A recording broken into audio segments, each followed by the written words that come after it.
Vamos. Então, pessoal, retomando a análise histórica dos direitos fundamentais e dos direitos humanos, vamos falar agora do século XX. O que há de fundamental nesse século? Em primeiro lugar, no começo do século XX, haverá positivação no âmbito constitucional dos direitos sociais, certo? Então, teremos a positivação dos direitos sociais no âmbito constitucional. E dentre as constituições, uma que a gente destaca foi a Constituição Alemã de 1919, a Constituição de Weimar, que foi inclusive a Constituição depois deposta por Hitler ao longo da Segunda Guerra Mundial. A Constituição de Weimar, ela foi uma Constituição que trouxe vários direitos sociais, foi a primeira Constituição que estabeleceu o direito à educação como um direito fundamental. Então, no plano constitucional, né, deu status constitucional ao direito à educação. E dito por muitos autores, dentre eles o Fábio Conder Comparato, que a Constituição de Weimar, ela foi a primeira tentativa do welfare state, né, do estado de bem-estar social. Nós vamos ter, na primeira metade do século XX, as duas grandes guerras mundiais, Primeira e Segunda Guerra. Guerra é sinônimo de desrespeito aos direitos da pessoa humana, desrespeito à dignidade da pessoa humana, as maiores violações aos direitos humanos, infelizmente, né, ocorrem nas guerras, nos conflitos armados, é algo totalmente irracional quando se perde toda a possibilidade de diplomacia, de diálogo entre as nações, né, se chega à barbárie da guerra. Então, foi um período também de retrocesso em relação aos direitos em razão do contexto das duas grandes guerras. Mas, antes da Segunda Guerra Mundial, na verdade, terminada a Primeira Guerra Mundial, nós temos o início do processo de internacionalização dos direitos humanos, certo? É o início do processo de internacionalização dos direitos humanos, por meio da consolidação do direito humanitário, certo? Por meio da consolidação do direito humanitário, da criação da Liga das Nações e também da criação da Organização Internacional do Trabalho. O direito humanitário, que já existia antes, né, desde o final ali do século XVIII, do século XIX, desculpa, do final do século XIX, ele vai estabelecer regras jurídicas por meio de tratados internacionais entre os estados, limitando a atuação dos estados nas situações de guerra.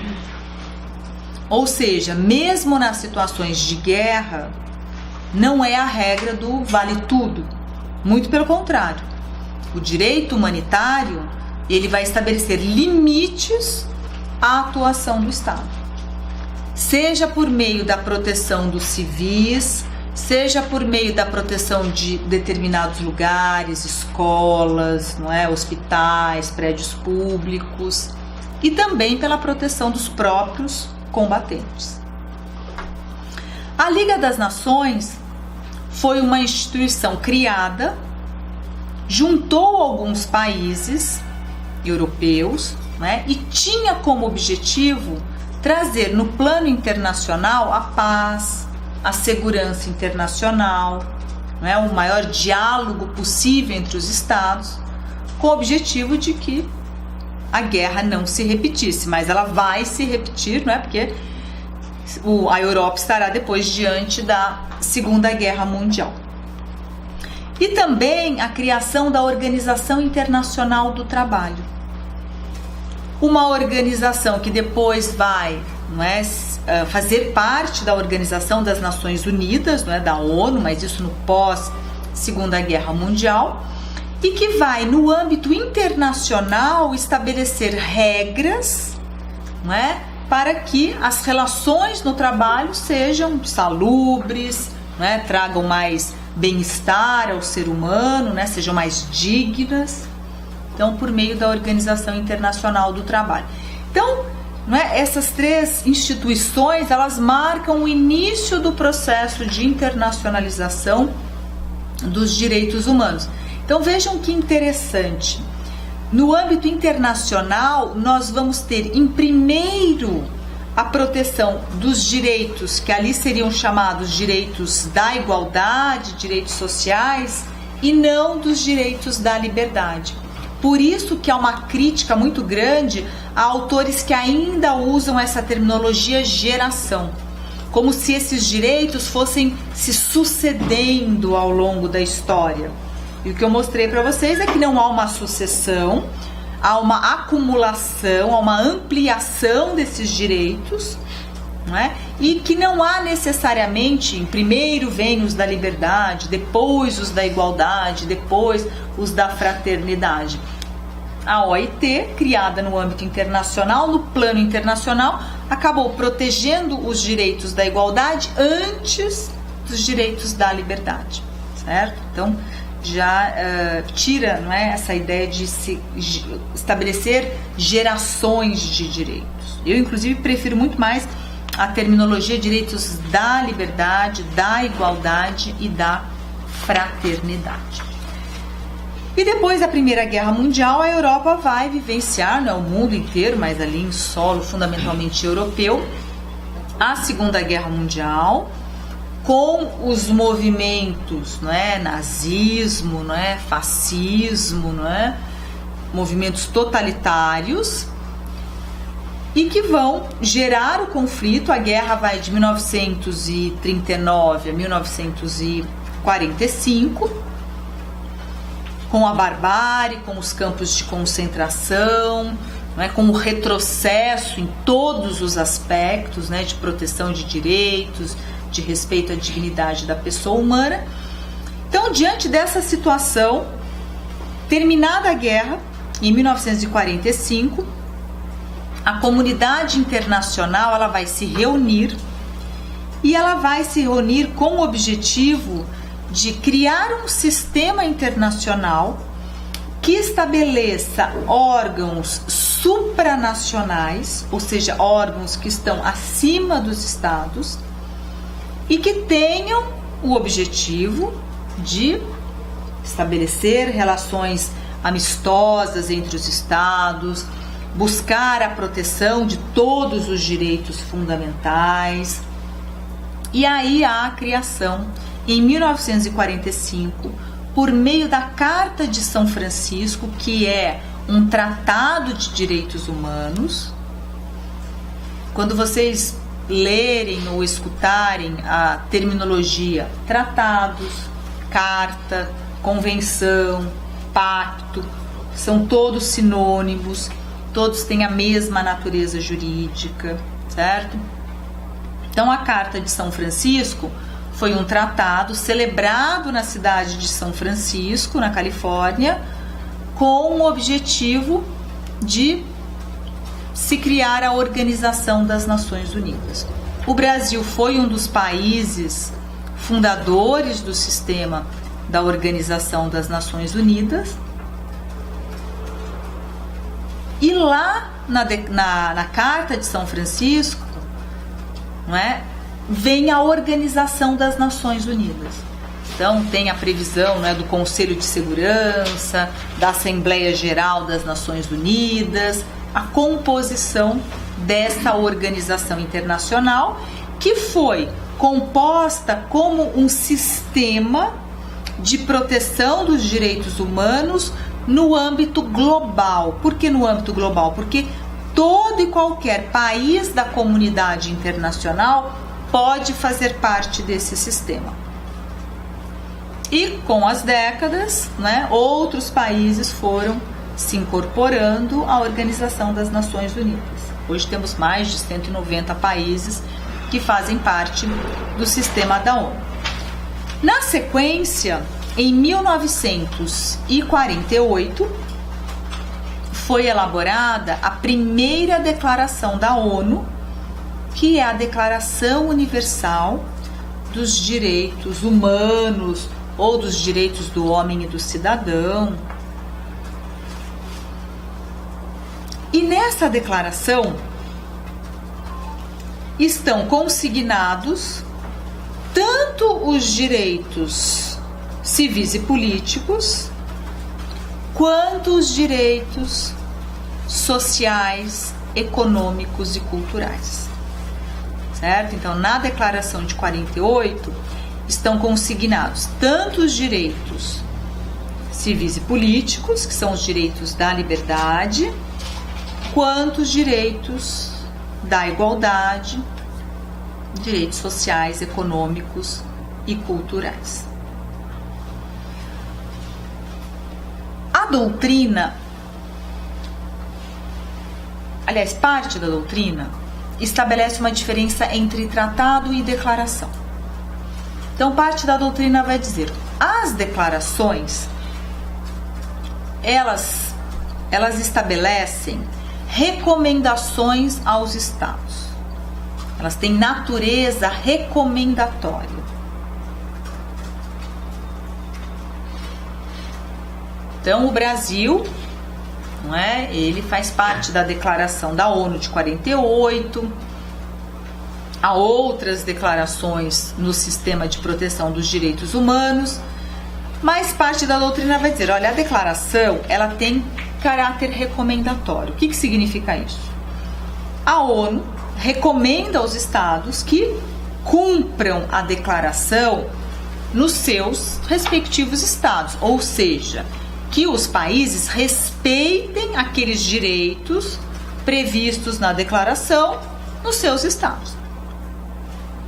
Então a pergunta que se faz é: mas se ela tem um caráter meramente recomendatório, então ela não obriga o Estado?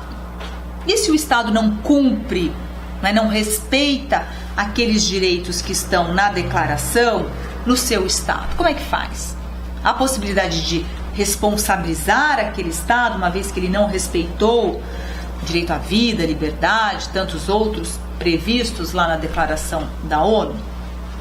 Em razão dessa divergência, porque outros autores vão dizer o seguinte: mesmo as declarações, elas têm força de gerar responsabilidade nos estados, ou seja, elas efetivamente vinculam os estados. Até porque não teria sentido, depois da guerra, com todas as atrocidades cometidas, com a criação de uma organização supranacional que é a ONU, se elaborar uma declaração e simplesmente recomendar aos estados que eles cumpram. E caso eles não cumpram, tudo bem. Teria sentido, né? A tragédia da Segunda Guerra foi muito grande para simplesmente se entender que, né, se recomenda, mas também se não cumprir, tudo bem. Não faz muito sentido. Então alguns autores vão dizer: não, as declarações, elas fazem parte do costume internacional, elas vinculam também os estados, elas também vinculam. Os estados têm a obrigação de respeitar os direitos que estão lá nas declarações. No entanto, para não surtir, né, nenhuma dúvida, o que a ONU fez? Na década de 60, são elaborados 2 tratados de direitos humanos, que são o Pacto Internacional de Direitos Civis e Políticos e o Pacto Internacional de Direitos Sociais, Econômicos e Culturais.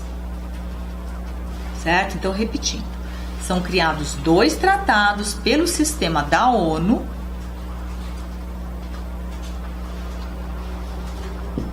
Pacto Internacional de Direitos Civis e Políticos e Pacto Internacional de Direitos Sociais, Econômicos e Culturais. E esses dois tratados, eles vão proteger os direitos que estão na Declaração de 48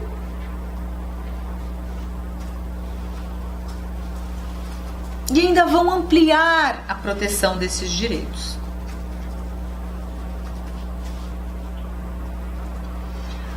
Porque em relação aos tratados, não há dúvida e não há divergência.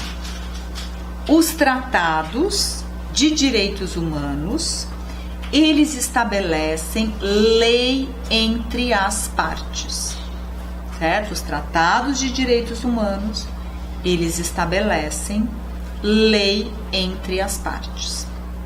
Ou seja, eles vinculam os estados. Uma vez ratificado um tratado,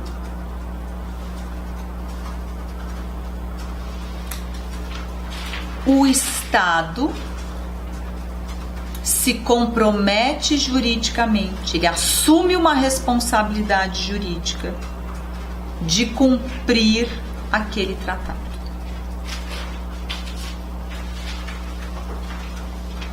Ou seja, de respeitar aqueles direitos que estão previstos no tratado no seu país. Certo? Então, em relação aos tratados, não há dúvida. Tratado vincula o Estado, tratado gera responsabilidade para o Estado. O Estado ele é obrigado a cumprir o tratado. Ah, mas se ele não concorda, então ele não ratifica. Porque ele só vai ratificar um tratado se ele quiser. Ele não é obrigado a ratificar um tratado. O Estado ele é soberano. Então, se ele entendeu por ratificar aquele tratado, ele o ratificou de livre e espontânea vontade. Se ele o incorporou de livre e espontânea vontade, é porque ele aceitou os termos do tratado. E os tratados de direitos humanos, eles têm uma natureza diferente dos tratados comuns, comerciais, não é? Que dizem respeito a interesses recíprocos entre Estados. Os tratados de direitos humanos, eles se estruturam no direito internacional dos direitos humanos. E o direito internacional dos direitos humanos, ele vai se consolidar nesse período do pós-guerra.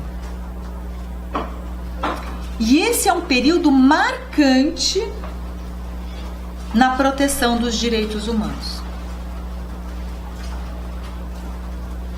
Aliás, no meu entender, se nós tivéssemos que escolher dois períodos da história dos direitos humanos, que são períodos de mudança de paradigma, que são períodos de mudanças substanciais em relação à proteção dos direitos fundamentais e dos direitos humanos, eu diria que é o período das revoluções burguesas, né? Porque vejam, saímos de um Estado absolutista para a ideia de um Estado de direito.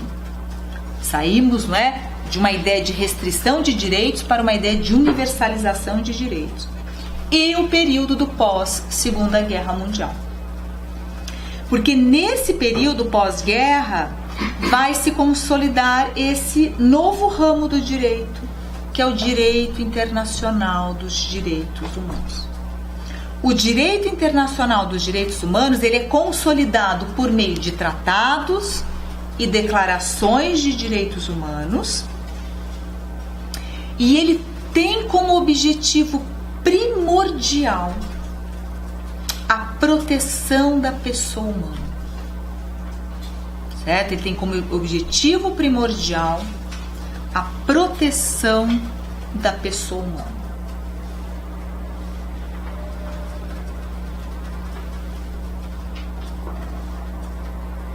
Ele tem por objetivo a proteção da parte mais vulnerável. Quem é a parte mais vulnerável? É a pessoa humana. Na grande maioria das vezes, quem é o violador dos direitos humanos? É o Estado, é o próprio Estado. É o próprio Estado. Então, a lógica do direito internacional dos direitos humanos é diferente da lógica do direito internacional público. Certo? No direito internacional público são os estados negociando interesses recíprocos. Tem que ser bom para um estado, tem que ser bom para o outro, ou para vários, não é? No direito internacional dos direitos humanos, são os estados celebrando tratados com as organizações internacionais, no caso do sistema global, com a ONU, e o objetivo é que o Estado se comprometa perante uma organização internacional com o respeito aos direitos ali consignados naqueles tratados no seu ordenamento jurídico, no seu Estado, no seu território. E por que há essa mudança de concepção? Não é? Porque o que a guerra, a Segunda Guerra Mundial, revelou à humanidade? Que foi com base na legalidade e na legitimidade de um Estado tirano, né, de um Estado totalitário, mas com a legalidade e a legitimidade de um Estado que se violou os direitos da pessoa humana. Então, terminada a guerra, a comunidade internacional chega à seguinte conclusão: precisamos encontrar um novo modelo de organização dos estados e de uma organização internacional que proteja, acima de tudo, a pessoa. E o que é muito interessante, que na Declaração dos Direitos do Homem do Sistema Interamericano, nós temos também os sistemas regionais de proteção dos direitos humanos. Atualmente nós temos o interamericano, do qual o Brasil faz parte, o europeu e o africano. Na Declaração dos Direitos do Homem do Sistema Interamericano e também na Convenção Americana de Direitos Humanos, que é o principal tratado do sistema interamericano, tem uma previsão no preâmbulo dos dois documentos que traz a essência do direito internacional dos direitos humanos. E traz a essência porque estabelece o seguinte: lá está previsto que o que vai determinar a titularidade de direitos no âmbito internacional é a condição humana. A Convenção Americana é um tratado muito importante, é lá que está prevista a Corte Interamericana, a maioria dos direitos estão consignados ali. A declaração, aliás, a Convenção Americana, ela vai estabelecer que a nacionalidade, ela é um direito. Artigo 20. Então, ter a nacionalidade é um direito. E é um direito importante, porque sem nacionalidade, regulamentar direitos é muito complicado, é muito burocrático, né? Mas ao mesmo tempo que ela diz, lá no artigo 20, a nacionalidade é um direito, no seu preâmbulo, ela vai estabelecer o que determina a titularidade de direitos é a condição humana e não a nacionalidade. Ou seja, mesmo que o indivíduo não tenha uma nacionalidade, que ele não tenha uma cidadania, que ele seja um refugiado, que ele seja um estrangeiro, que ele seja um apátrida, mesmo assim ele tem a proteção do sistema internacional. E qual é o reflexo disso no ordenamento jurídico nacional?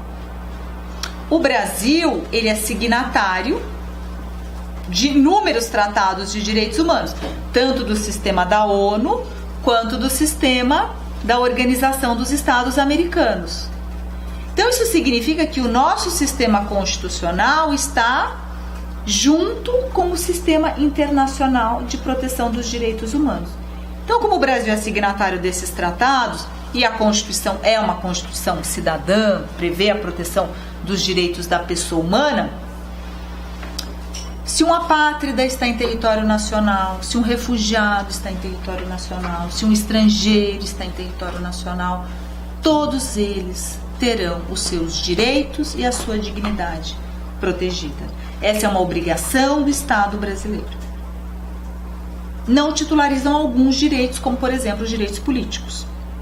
O estrangeiro não vota, o refugiado não vota, o apátrida não vota. Mas os direitos básicos, o respeito à dignidade da pessoa humana, são resguardados pela Constituição e pelo sistema internacional. Certo? Então, voltando aqui na perspectiva histórica, nós temos que esse período pós-Segunda Guerra é um período de mudança de paradigma. Porque o sistema internacional vai estabelecer, olha, é a condição humana que determina a titularidade de direitos no âmbito internacional. Claro que há inúmeros desafios ainda ao sistema internacional. Porque quando nós pensamos em países da comunidade internacional, que são países democráticos, nós sabemos que os direitos fundamentais, os direitos humanos estão diretamente ligados a regimes democráticos, certo? Então há um diálogo com o sistema internacional. Mas quando nós estamos diante de estados não democráticos, e como os tratados, eles são acordos de vontade, mas celebrados livremente pelos estados, não tem como coagir um estado a incorporar um tratado de direitos humanos, há inúmeras realidades de violação aos direitos humanos no âmbito internacional e que muitas vezes a comunidade internacional fica de mãos atadas. Então ainda há muito que se melhorar o sistema internacional, e mesmo os sistemas nacionais, porque na verdade há um princípio muito importante do direito internacional dos direitos humanos, é que o sistema internacional ele é sempre subsidiário, certo? Ele é sempre subsidiário. O que significa isso? Que o objetivo do sistema internacional é não ser acionado. Se o sistema internacional, quanto menos o sistema internacional for acionado, a princípio significa o quê? Que cada estado está resolvendo as demandas pela proteção dos direitos fundamentais no âmbito doméstico. Então, o objetivo do sistema internacional é que as democracias se fortaleçam para que no âmbito doméstico cada estado proteja os direitos fundamentais dos indivíduos que estão no seu território. Esse é o objetivo. Porque se o sistema internacional foi acionado, é porque de alguma forma no âmbito nacional ou a proteção foi precária, ou houve omissão, ou não houve efetiva proteção. Então o sistema internacional ele visa ser subsidiário. O objetivo dele é ser subsidiário. Porque ele quer que as democracias se fortaleçam e ao se fortalecerem, cada estado protege da forma mais ampla possível os seus direitos fundamentais. Agora vejam que interessante. Os direitos fundamentais, os direitos humanos, eles estão diretamente ligados aos regimes democráticos. Então, é o único regime capaz de proteger plenamente direitos fundamentais e direitos humanos. Mas não significa que um Estado democrático sempre respeite direitos humanos e direitos fundamentais. É só lembrar da nossa realidade. Teoricamente somos um Estado democrático de direito e quantas violações de direitos humanos nós verificamos. Então, como é que nós aferimos o grau de democracia de um Estado? Porque, por exemplo, se nós analisarmos a Constituição francesa, a Constituição alemã e a Constituição brasileira, todas prevêem Estados democráticos, com respeito à dignidade da pessoa humana, com amplo rol de direitos fundamentais, mas também não precisa ser especialista em direito para saber que a democracia na França é mais consolidada, na Alemanha é mais consolidada do que no Brasil. Por quê? Porque a forma de se aferir o grau de democracia se dá em razão do número de pessoas que efetivamente têm os seus direitos garantidos. Então, quanto maior o número de pessoas que realmente são cidadãs, que realmente têm os seus direitos efetivados, não é só na lei, não, é na prática. Não é? Tem o seu direito à educação garantido, tem o seu direito à saúde garantido, tem o seu direito a um trabalho digno garantido. Mais consolidada é essa democracia. E quanto menor é a população que tem acesso a esses direitos, né, menos consolidada é essa democracia. Se a gente pensar até em regimes autoritários, um grupo pequeno, né, os ditadores, eles têm ali os direitos deles garantidos, em detrimento da grande maioria, né? Agora, num regime democrático que está estruturado em outros princípios, né, a liberdade, a igualdade, a justiça, diferentemente de um regime não democrático, mas, não é, quanto mais amplo é esse acesso aos direitos, essa garantia aos direitos, mais democrático é esse Estado. Então o Brasil ainda precisa avançar muito, porque nós temos uma Constituição maravilhosa, temos uma legislação infraconstitucional, o Estatuto da Criança e do Adolescente, o Estatuto do Idoso, legislação ambiental e tantas outras, não é? Que são importantes, que são conquistas jurídicas, não é? A gente não pode se esquecer que a gente saiu de 21 anos de regime ditatorial, de restrição, fundamentalmente dos direitos da liberdade.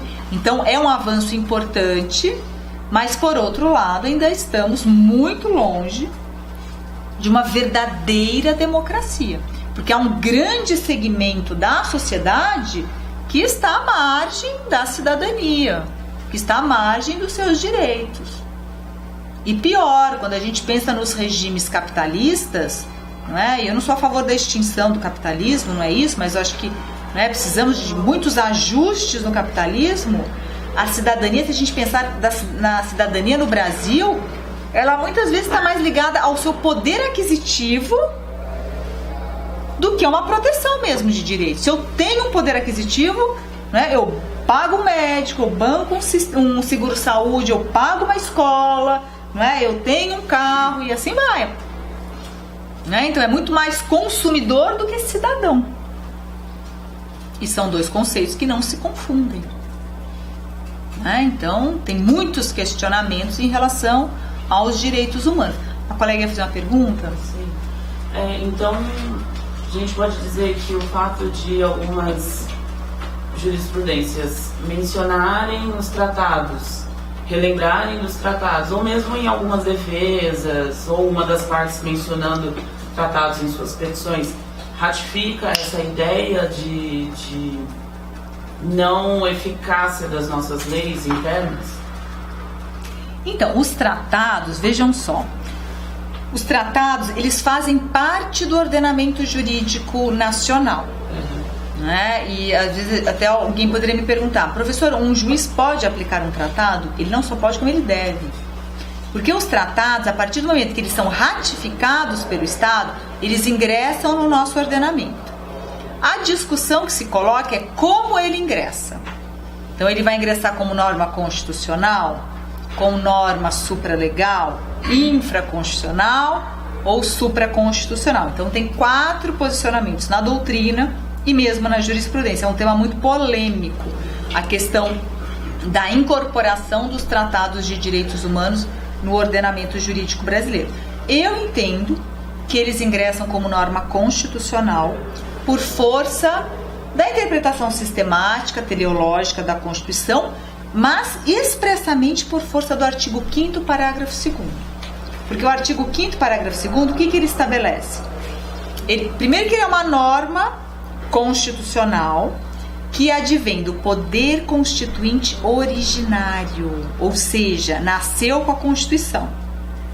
diferentemente do polêmico parágrafo 3º, que advém do poder constituinte derivado reformador. O Congresso Nacional, por meio de emenda, criou o parágrafo 3º. Eu entendo que ele é inconstitucional, mas não é a minha posição que prevalece. O Supremo entende que ele é constitucional, certo? Bom, mas nem vamos falar do parágrafo 3º agora, vamos ficar no parágrafo 2º. O que o parágrafo 2º estabelece? Que além dos direitos e garantias fundamentais expressos na Constituição, quais são os expressos? Vida, liberdade, segurança, etc. Então, além dos expressos, existem os direitos fundamentais implícitos, que são aqueles que decorrem do regime e dos princípios adotados pela Constituição. E além deles, está escrito lá no parágrafo 2º, os direitos que são fundamentais, né, que decorrem dos tratados de direitos humanos. Como os tratados de direitos humanos estão no plano internacional, eles são direitos humanos. Então, o direito à vida é um direito fundamental, é artigo 5º caput. Mas o direito à vida também está nos tratados de direitos humanos, então também é um direito humano. O que está na órbita internacional é direitos humanos. Mas como nós falamos no começo da aula, a essência é a mesma, certo? Então esse parágrafo 2º, ele vai estabelecer que existem direitos fundamentais expressos, implícitos, que decorrem do regime e dos princípios adotados pela nossa Constituição e os previstos em tratados de direitos humanos, dos quais o Brasil faz parte, ou seja, os tratados que o Brasil ratifica. Então, uma vez ratificado um tratado, esse tratado passa a fazer parte do nosso ordenamento jurídico. Então, os magistrados, o Poder Judiciário, ele deve aplicar os tratados? Deve, porque o Brasil os incorporou. Certo? Então, eles fazem parte, vejam que interessante, o impacto dos tratados no ordenamento jurídico brasileiro. Cada vez que o Brasil incorpora um tratado, ele, né, incorpora aqueles dispositivos no nosso ordenamento jurídico. Ele amplia o nosso ordenamento jurídico. É que nós ainda temos uma visão no Brasil muito pouco voltada para o direito internacional, principalmente para o direito internacional dos direitos humanos. Porque os tratados deveriam ser muito mais mencionados. Eles fazem parte do nosso ordenamento. Eles alteram o nosso ordenamento. Eles ampliam o nosso ordenamento. Professora, certo? mas quando a senhora fala que é subsidiário, como é que fica essa questão? Da questão do direito internacional? Aí é uma outra questão. Aí é uma outra questão. Subsidiário no seguinte sentido. O direito internacional dos direitos humanos, ele pretende que as democracias... Primeiro que os estados da comunidade internacional se incorporem em democracias, porque regimes autoritários são incompatíveis com direitos humanos. Uma vez presentes as democracias, o sistema jurídico dessas democracias deve ser cada vez mais consolidado com o objetivo da proteção dos direitos fundamentais, certo? Então, quanto mais consolidada a democracia, melhor para aquela democracia, melhor para o sistema internacional. Mas o que acontece muitas vezes? É que mesmo o Estado sendo democrático, ocorre alguma violação dos direitos humanos. Aqui no Brasil ocorrem inúmeras violações aos direitos humanos. O que acontece?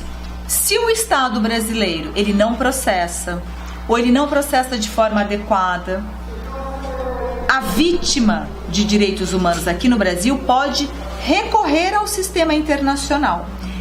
O sistema da ONU, não há ainda um tribunal civil de direitos humanos, como há nos sistemas regionais, como a Corte Interamericana de Direitos Humanos, certo? O que acontece? O que uma vítima de direitos humanos pode fazer no Brasil? Ela pode ir até a Comissão Interamericana, porque pela Corte Interamericana, pelo Pacto de São José da Costa Rica, nós não podemos ir diretamente à Corte Interamericana, mas podemos ir até a Comissão Interamericana, que é um órgão do sistema interamericano, e se a comissão entender que houve violação algum tratado do sistema interamericano, a comissão vai poder apresentar um processo contra quem? Contra a República Federativa do Brasil. Porque ela, a República Federativa do Brasil, deveria ter respeitado o direito à vida no Brasil e não respeitou. Tanto é que o Brasil já foi condenado pela Corte Interamericana de Direitos Humanos. Mas assim, qual é o objetivo do sistema interamericano, por exemplo? É que não chegue nenhuma demanda lá. Porque se não chegar nenhuma demanda lá do Brasil, né? O que se subentende? É claro que o Brasil poderia ser, vamos supor, né, estar escondendo violações aos direitos humanos. Mas vamos pensar numa democracia que não é atual, mas assim, mais plena, mais, não é, transparente, que realmente não viola direitos humanos. Então vamos supor, a democracia está tão consolidada, as nossas instituições, o legislativo está legislando leis que respeitam os direitos humanos. O executivo está praticando políticas públicas que efetivam direitos humanos. E o judiciário, quando demandado, está decidindo com respeito aos direitos humanos. Então, há uma harmonia nesse sistema que faz com que ou não haja demanda no âmbito internacional, que eu acho que seria quase que uma utopia, né? Mas que pelo menos diminua as demandas no âmbito internacional, certo? Então, esse é o objetivo do sistema internacional, fortalecer as democracias. Porque às vezes alguém poderia pensar, o sistema internacional, ele vem para substituir o sistema nacional. Não, ele não vem. O objetivo dele é exatamente o contrário. Quanto menos demandado, melhor, no sentido do fortalecimento das democracias. Porque se nós pensarmos também num Estado que não é democrático, não é? E que não vai ter demanda dele, porque é um Estado tão fechado, né? Se a gente pensar, por exemplo, na Coreia do Norte, né? Que tem inúmeras violações aos direitos humanos, é o Estado mais fechado da comunidade internacional. Então, o sistema internacional não consegue responsabilizar a Coreia do Norte. E ela está violando os direitos humanos, certo? Então, a subsidiariedade é nesse sentido, tá? Mas, assim, pensar numa situação, não vai mais chegar nenhuma demanda ao âmbito internacional é quase que uma utopia, né? Mas quanto menos, seria melhor no sentido de que cada Estado está dando conta da proteção dos direitos no âmbito doméstico, certo? Bom, então, prosseguindo. Então, esse período do pós-guerra é um período realmente de mudança de paradigma, é um período fundamental, porque vai estabelecer essa ideia, que é uma ideia que nasce filosoficamente, mas que depois tem uma proteção, é algo jurídico, né, previsto nas declarações, previsto nos tratados de direitos humanos, que o que determina a titularidade de direitos é a condição humana. Eu sempre faço isso com os meus alunos da graduação, né? Eu mando eles fazerem um seminário, porque eu pergunto para eles, depois de tudo isso que eu falei para vocês, eu falo para eles lerem o artigo 5º caput da Constituição.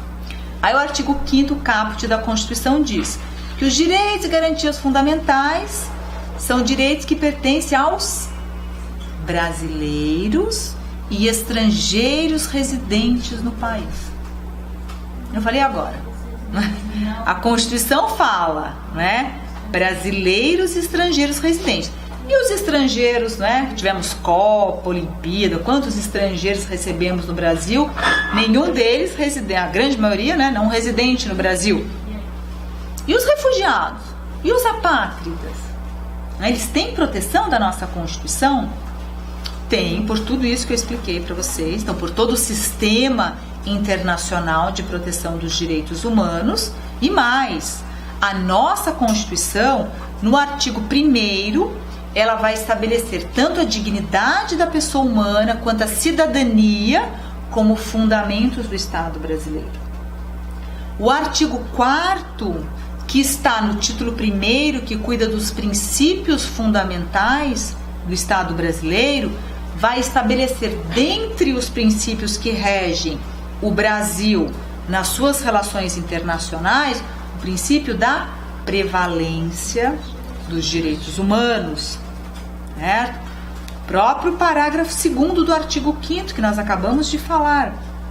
Existem direitos fundamentais expressos, implícitos e os que estão nos tratados de direitos humanos. Todos eles fazem parte do nosso sistema jurídico, no meu entender, ingressam como norma constitucional. Todos eles têm o mesmo status, certo?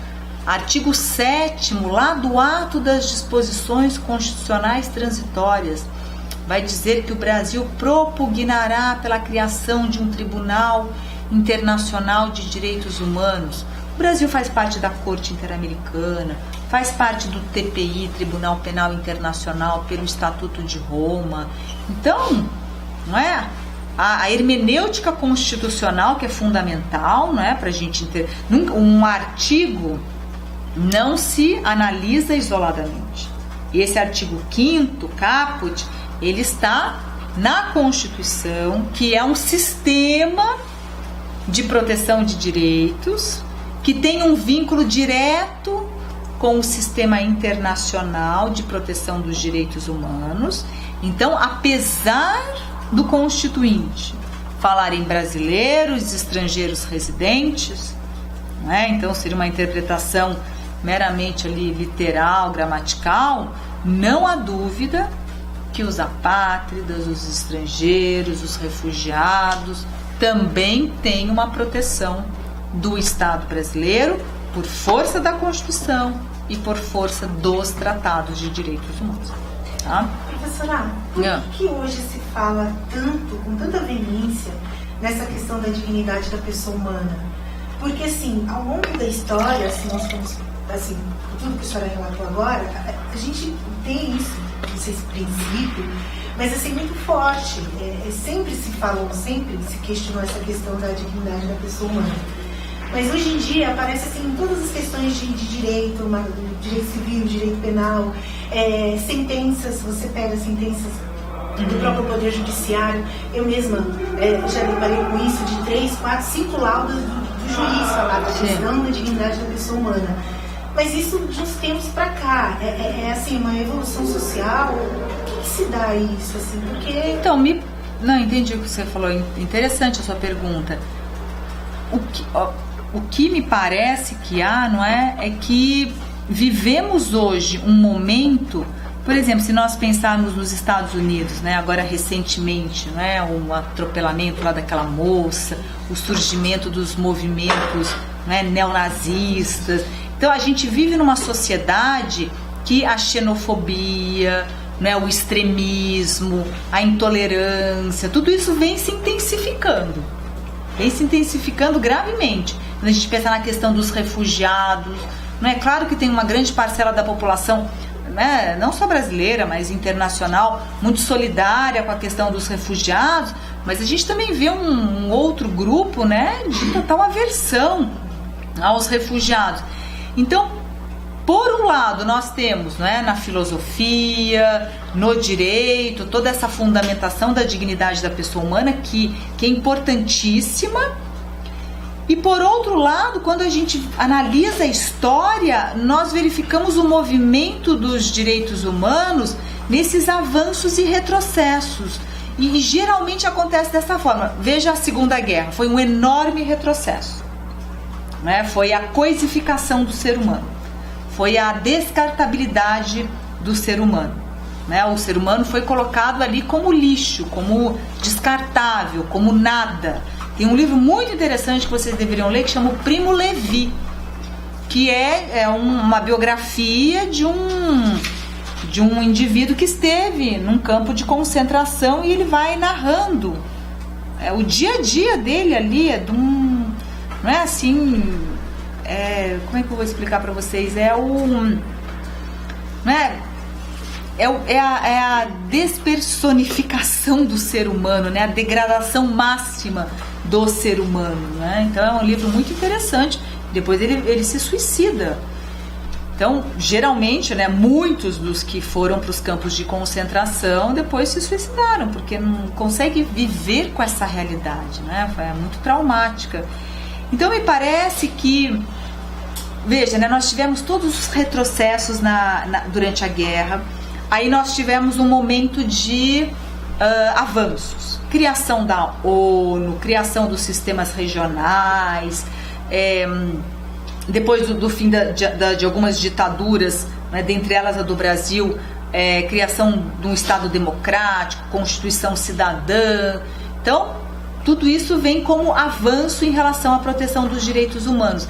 Mas o que nós verificamos muitas vezes na prática? Né? O aumento da xenofobia, o aumento da intolerância, né? Essa dificuldade, esse é um grande problema da atualidade, essa dificuldade em se lidar com o diferente.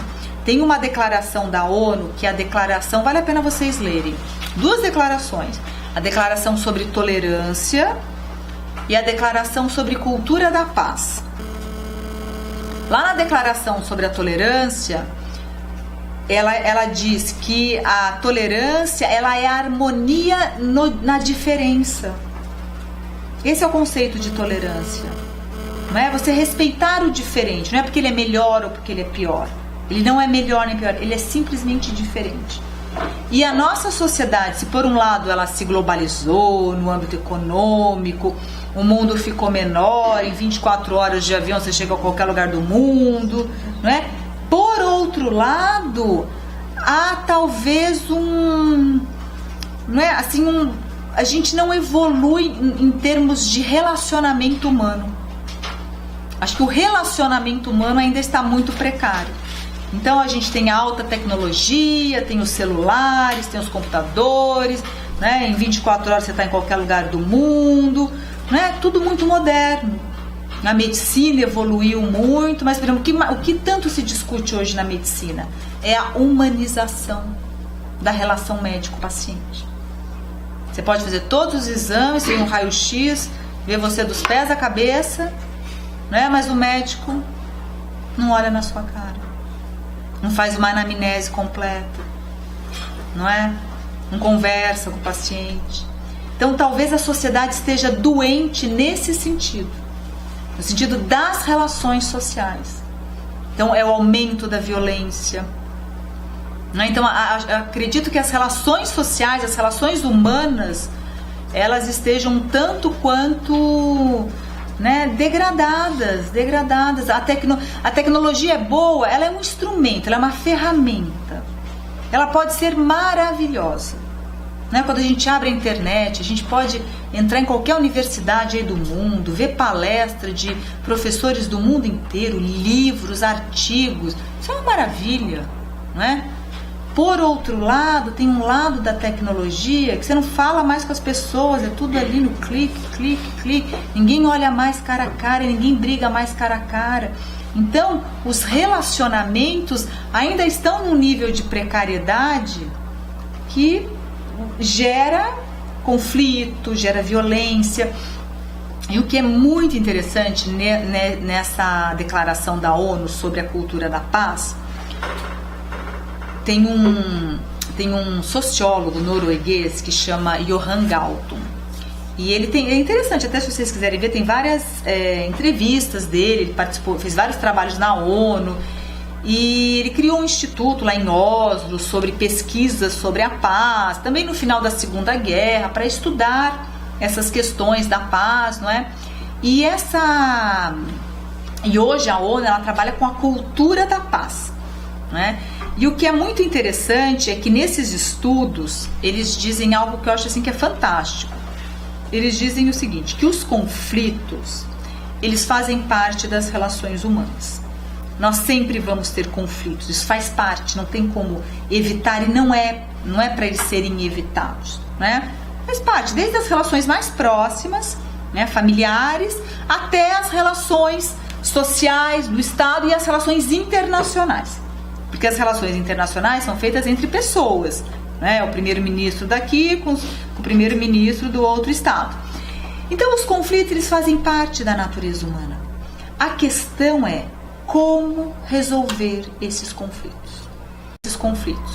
Com a cultura da violência, e aí existem vários tipos de violência.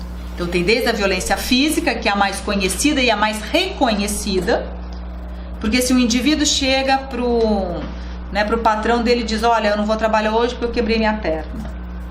Agora, se ele chegar e falar pro patrão dele que ele tá deprimido, provavelmente o patrão dele não vai aceitar. A depressão é uma doença, é a doença do século XXI.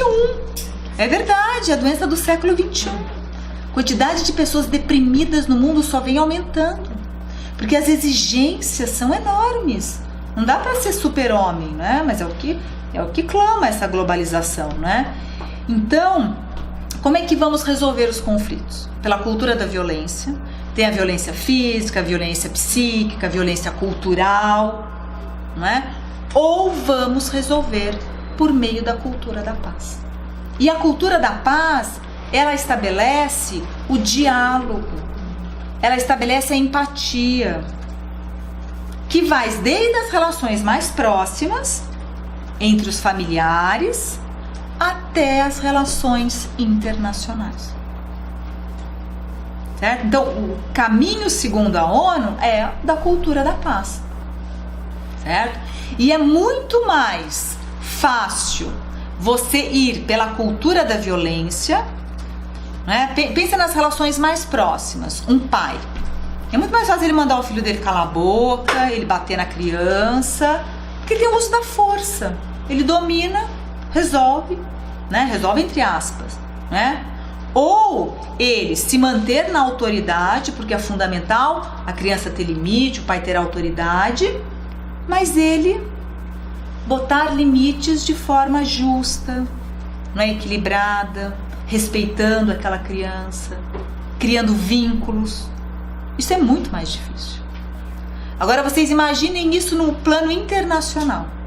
Então, no plano internacional, quando a gente pensa na relação entre os estados, né, ainda há uma precariedade muito grande, porque em vez de eles dialogarem, eles estão aí fazendo guerra, e quem sofre é sempre a parte mais vulnerável, são os civis, né? Então eu acho que a preocupação tão grande na atualidade com a dignidade não é que seja um assunto novo, pelo contrário. São Tomás de Aquino, né, os filósofos todos já vinham falando sobre dignidade da pessoa humana, né? Mesmo as religiões, né? Todas elas vão ter, qualquer uma delas, né? Vai ter como cerne o respeito à pessoa, a dignidade da pessoa humana. Mas nós chegamos num momento, talvez, né, da história, que há avanços, não é, com a previsão desses direitos, mas ao mesmo tempo há uma baixíssima eficácia desses direitos, né, no plano internacional. A comunidade internacional ainda atua com base na força, no poderio militar, no poderio econômico, não é com base no respeito, não é, às decisões das cortes, apesar de que a Corte Europeia é uma corte muito respeitada. A ONU não tem um tribunal civil, tem um tribunal penal internacional, então ainda faltam mecanismos no sistema internacional para aprimorá-lo. Mas, no meu entender, ainda é necessário um grande investimento em educação, e não é educação apenas formal, não é educação apenas técnica, profissionalizante. Essa educação é muito importante, porque o ideal é que todo mundo se torne um ser autônomo, trabalhe e seja capaz de se prover. Essa seria uma sociedade melhor, com mais liberdade, com mais autonomia. Mas esse tipo de educação, apesar de ser muito importante e faz parte da educação, no meu entender, não é o setor mais importante para que nós tenhamos uma sociedade mais saudável, mais equilibrada. Eu acho que o fundamental seria a educação em direitos humanos, no sentido de trabalhar com tudo isso que a gente vem trabalhando aqui, a tolerância, a empatia, o diálogo, para que desde muito cedo as crianças já sejam educadas num ambiente onde é natural você discordar do outro, é natural você ser diferente do outro, mas isso não significa que você vai brigar com o outro, que você vai usar violência contra o outro, que você vai desrespeitar o outro. Você vai viver da forma como você acredita e o outro vai viver da forma como ele acredita, e vocês podem conviver de forma harmônica. Então, talvez essas coisas tão básicas, elas estão realmente faltando na nossa sociedade. E quando isso passa para o âmbito dos estados e o âmbito internacional, é isso que nós temos, né? Às vezes, né, falta de políticas públicas ou políticas públicas, né, que não protegem mesmo. E no âmbito internacional a gente vê a Síria, né, quando a gente olha para aquela catástrofe, né, e vejam como nós perdemos o nosso poder de indignação. Nós perdemos o nosso poder de indignação, né? Quando a gente... É normal, né? É normal ali, porque é tanta coisa, não é? Então a gente realmente perdeu. Seja da violência no Brasil, que é um outro tipo de violência, uma violência urbana que nós temos, né? Altíssima também, não é? Mas nós perdemos muito a nossa sensibilidade em relação a esse tipo de violência. E no âmbito internacional mais ainda, tão longe, né, que a gente vê, até se sensibiliza ali na hora, mas não tem um movimento da sociedade civil, não é, para realmente mudar, né? Então não tem a cidadania ativa, né, essa cidadania participativa, porque o ideal da cidadania é que ela caminhe para uma cidadania sempre ativa e participativa. Nós nunca vamos ter uma democracia perfeita, não é? Nós nunca vamos terminar com a criminalidade, nós nunca vamos terminar com a violência, tudo isso é utopia. Mas nós podemos viver numa sociedade mais harmônica, mais equilibrada, com menos violência. E aí precisaríamos trabalhar em tudo isso.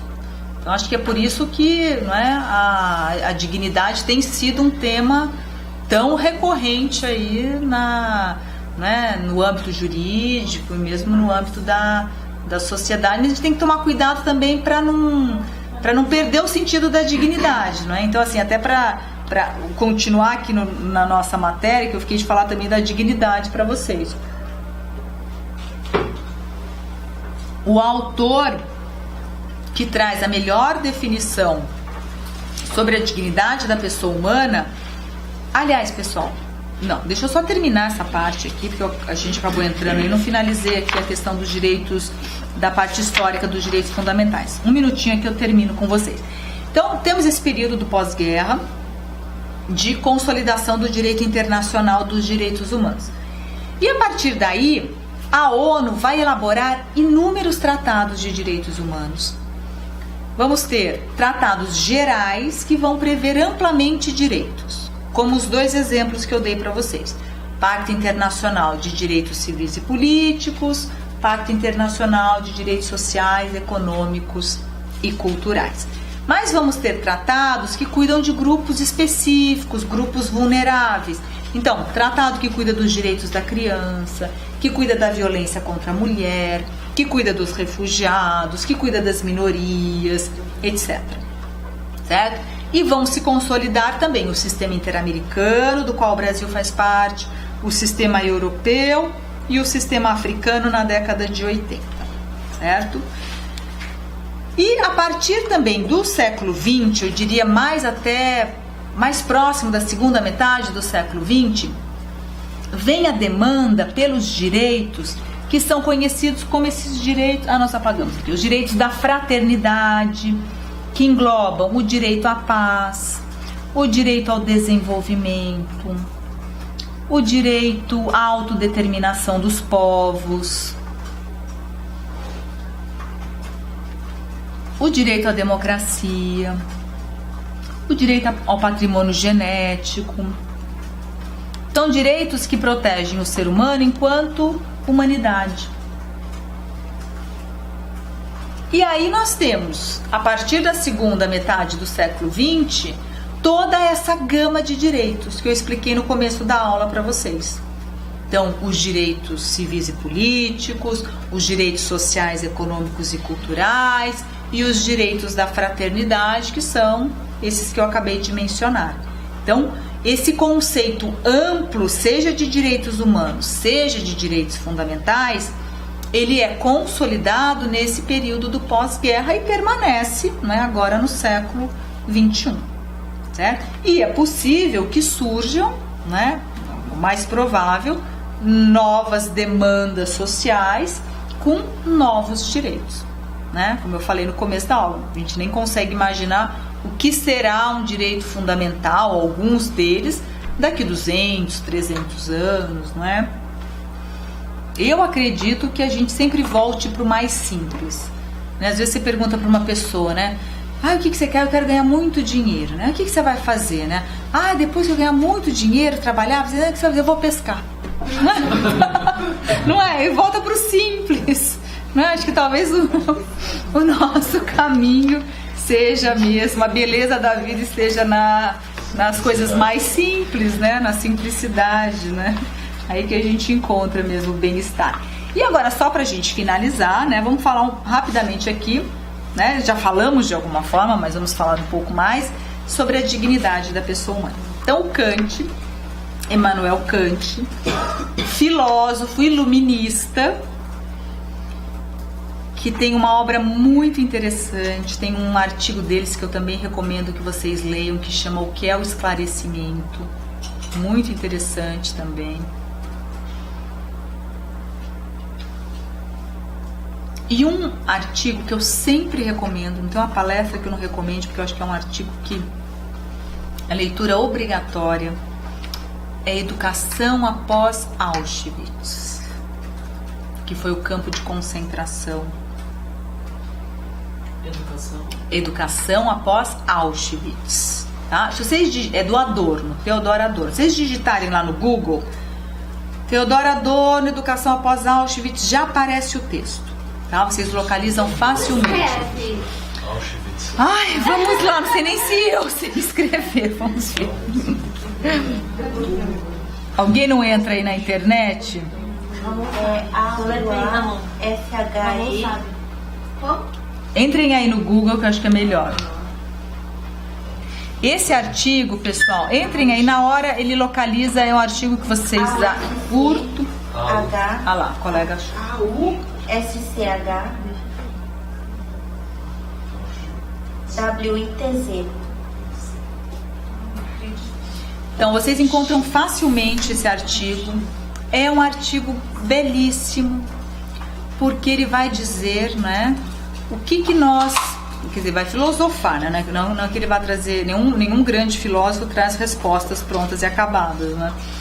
Mas ele vai colocar em discussão o que é que nós precisamos fazer como sociedade para não repetir a barbárie. Então, educação após Auschwitz, né? Então, o que é preciso fazer para que essa barbárie não se repita? É do Adorno, é Theodor Adorno. Esse é um artigo assim que eu acho fundamental ler, é um artigo belíssimo, ler, reler, refletir, muito, muito interessante, né? E o Adorno, só para vocês terem uma ideia, ele vai dizer, não é, 2 pontos que ele coloca como pontos fundamentais são investir na educação infantil, na primeira infância, que é o período no qual se forma a personalidade. Lembrem do Brasil, né? Educação básica aqui, infantil, quase um luxo, né? Então vejam só, a educação mais importante, talvez seja a mais negligenciada no Brasil, né? Então ele diz, investimento em educação na primeira infância, que é o momento no qual se forma a personalidade, e ele não usa essa expressão, mas eu que estou usando, né?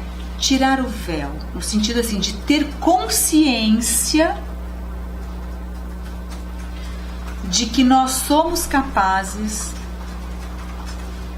da barbárie. Da mesma forma que o ser humano é capaz dos atos mais nobres, né, mais belos, ele também é capaz dos atos mais cruéis. Então somos capazes da barbárie. Tem até um filme, acho que é Experiência do Aprisionamento, que está forte. Trata um pouquinho disso, do Felipe Zimbardo. Olha que interessante. Alunos do colégio, aí submetido à prisão, viram monstrinhos. Sim, sim. Tem aquele A Onda também, A Onda é um filme bem bacana. Relatos Selvagens. Né? Então, ou seja, né, tomar consciência disso, porque às vezes a sociedade nega muito, né? O outro comete crime, o outro fura fila, o outro não paga imposto, o outro tudo, né? Mas a gente não olha, né? Então, olhar, né, assim, ter consciência do que nós como sociedade somos capazes de fazer. Então, é um artigo belíssimo. Bom, então para a gente aqui finalizar, o Kant, ele é um filósofo iluminista, e na obra que se chama Metafísica dos Costumes, ele vai trazer a definição de dignidade da pessoa humana. E a definição do Kant é uma definição muito simples, mas muito precisa, né? Ele vai na essência. Ele vai dizer que o homem é um fim em si mesmo, certo? Ele vai dizer que o homem é um fim em si mesmo. Que o homem, entendam, né, o ser humano, ele jamais pode ser instrumentalizado. Ele jamais pode ser coisificado. E ele vai dizer que as coisas, elas têm um valor relativo, elas podem ser trocadas por outra, diferentemente do ser humano, que tem um valor absoluto, que tem dignidade. E ele vai dizer que a dignidade, ela se fundamenta na autonomia, na liberdade do ser humano.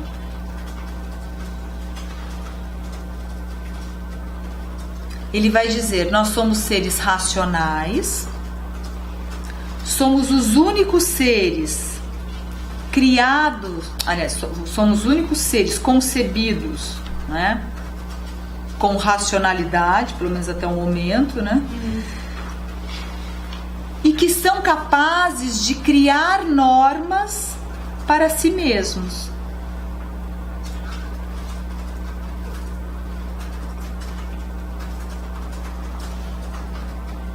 E que se somos capazes de criar normas para si mesmos... Opa! Nossa! A filmagem deve ter ficado ótima. Certo? Tá tudo certo. Então vamos lá.